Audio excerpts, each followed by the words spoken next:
چې یو سړی ولاړو هغه وریز ولیدا چې د وریز نه आवाज وشو وریز ته چې لاړ شو د پلان کې سړی په پټي باندې وریګا سړی اریان شو چې دا څنګه आवाज دی دی په وریز پسې روان شو چې په وریز پسې روان شو نو هغه وریز په یو ځای کې راوورې د وبتی راوورې دی باران او هغه باران په یو نالۍ کې جمع شو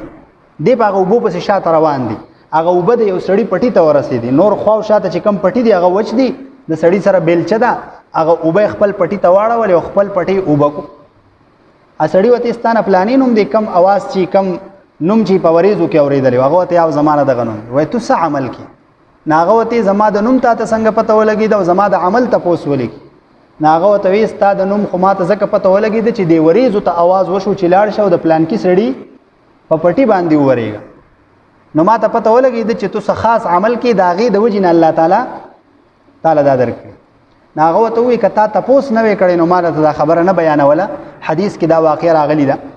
چې زما عادت دادي چې د پټي نه کم آمدن راشي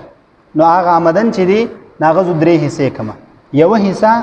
دا په دې پټي کې واپس لګو مزه چې په پټي باندې خرچ کیږي یو حصہ د ځان لپاره استعمالوم او یو حصہ چې دنو هغه د الله په لار کې ورکوم اسه خو په کار داده چې سړی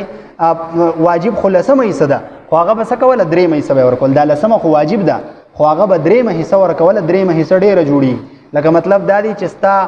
لسکم سل من غنم شوی دی او پاغه کې چې دې 1.5 منه ته د الله په لار کې ورکي هغه به داسې چل